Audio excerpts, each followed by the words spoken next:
తెలుగు పద్యం తెలుసుకుందాం, నేర్చుకుందాం అనేటువంటి అభిరుచి గల ప్రతి ఒక్కరికి నిత్య జీవన మార్గం మన వేమన పద్యం కార్యక్రమానికి శుభస్వాగతం. విశ్వదాభిరామ వినురవేమ అనే మొకటంతో నిత్య జీవన సత్యాలను భావితరాలకు తమ నిత్య జీవన మార్గాన్ని నిర్దేశించుకునే సూక్తులుగా అందించిన ప్రజాకవి వేమన పద్యాలలో మరొక ఆణిముత్యాన్ని ఈరోజు చూద్దాం.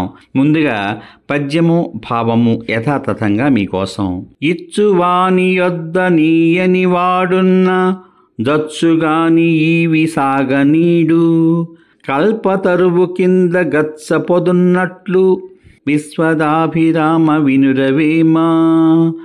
ఇచ్చువాని యొద్ద నీయని వాడున్న జచ్చుగాని ఈవి సాగనీడు, కల్పతరువు క్రింద గచ్చ పొదున్నట్లు విశ్వదాభిరామ వినురవేమ. ఇచ్చువాని యొద్ద నీయని వాడున్న జచ్చుగాని ఈవి సాగనీడు, కల్పతరువు కింద గచ్చ పొదున్నట్లు విశ్వదాభిరామ వినురవేమ. ఇప్పుడు ఈ పద్యం యొక్క భావం యథాతథంగా మీకోసం. దానం చెయ్యని వాని వద్ద లోభి అంటే పిసినారి పనివాడుగా ఉంటే యజమాని చేత దానాలు ఇవ్వనివ్వడు, ఆ యజమానికి కీర్తి తీసుకురానివ్వడు. ఎలా అంటే కోరికలు ఇచ్చే కల్పవృక్షం కింద ముళ్ల పొద ఉంటే కనుక ఆ వృక్షం సమీపానికి ఆ ముళ్ల పొదను దాటుకుని మనం వెళ్ళలేం కదా. అలాగే ధర్మాత్ముని వద్ద కూడా లోభి ఉంటే అలాగే జరుగుతుంది అని ఈ పద్యం యొక్క భావం. ఈ పద్యాన్ని భావాన్ని మనం మరికొద్దిగా విశ్లేషించుకుందాం. దానం చేసేవాడిని దాత అంటారు. తన దగ్గర ఉండి కూడా ఎదుటివారికి ఒక్క చిల్లిగవ్వ కూడా ఇవ్వని వాడిని లోభి లేదా పిసినారి అంటారు.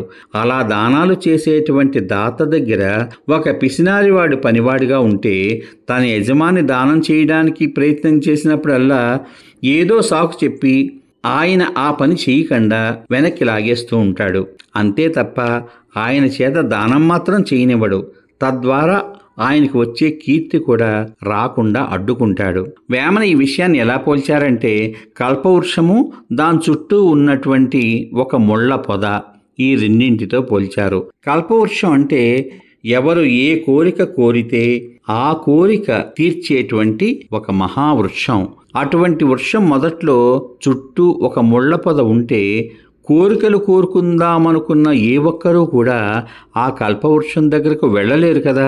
ఒకవేళ బలవంతంగా వెళ్దామని ప్రయత్నం చేసినా మనకు వద్దన్న ఆ ముళ్ళ పొద యొక్క ముళ్ళు ఏదో పక్క నుంచి గుచ్చుకుంటూనే ఉంటాయి. కల్పవృక్షాన్ని మనం కోరుకునే కోరిక సంగతి పక్కన పెట్టండి, ముందు ఆ ముళ్ళ బాధ భరించలేక వెనక్కి తిరిగి వచ్చేస్తాం కదా. అందుచేత కోరికలు తీర్చే కల్పవృక్షం లాంటి దాత దగ్గర ముళ్ళ పొదలాంటి ఒక పిసినారి కనుక ఉంటే మనం కోరిక అడిగే అవకాశం లేకుండా చేయడమే కాదు, ఆ ధర్మాత్ముడికి దానం చేసే అవకాశం కూడా ఇవ్వడు. తద్వారా ఆయనకి వచ్చే కీర్తిని కూడా అడ్డుకుంటాడు అని మనం తెలుసుకోవాలి. దాదాపు ఈ పరిస్థితి మనం సమాజంలో కొన్ని చోట్ల గమనిస్తూనే ఉంటాం. దేవుడి గుడిలో దక్షిణ వేసిన వారి పట్ల ఒకలాగా, దక్షిణ వెయ్యని వారి పట్ల మరొకలాగా అక్కడ పూజ నిర్వహించే అర్చకులు ప్రవర్తించడం మనం చూస్తూ ఉంటాం. అలాగే అనేక ప్రభుత్వ ఆఫీసులలో అధికారులు మంచివారే అయి ఉండొచ్చు, కానీ వారి దగ్గర ఉండేటువంటి బంట్రోతులు డబ్బున్న వారిని ఒకలాగా, డబ్బు లేని వారిని మరొకలాగా చూసేటువంటి పరిస్థితుల వల్ల తమ పనులు చేయించుకుందాం అనుకుని వెళ్ళిన వారికి ఎవరికీ కూడా పని కాకుండానే తిరిగి వచ్చేస్తారు పాపం. తన దగ్గర లోపి పనివాడిగా లేకుండా చేసుకోవాల్సిన బాధ్యత ఆ దాతది.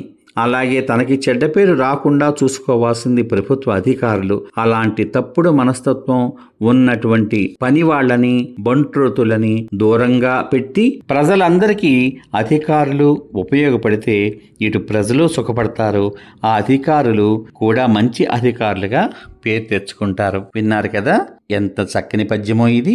ఈ పద్యాలలోని పరిస్థితి మనం గుళ్ళల్లోకి వెళ్ళినప్పుడు కానీ, ఆఫీసుల్లోకి వెళ్ళినప్పుడు కానీ కొంతమందికి అనుభవం అయ్యే ఉంటుంది. అటువంటి సమయంలో సహనం కోల్పోయినటువంటి ప్రజలు అధికారుల మీద, ఆ బంట్రోత్తుల మీద తిరగబడిన సందర్భాలు కూడా మనం మాధ్యమాలలోనూ వార్తాపత్రికల్లోనూ వింటూనే ఉంటాం. కార్యక్రమం ముగించబోయే ముందు పద్యము భావము మరొక్కసారి మీకోసం. ఇచ్చువాని యొద్ద నీయని వాడున్న జచ్చుగాని ఈవి సాగనీడు.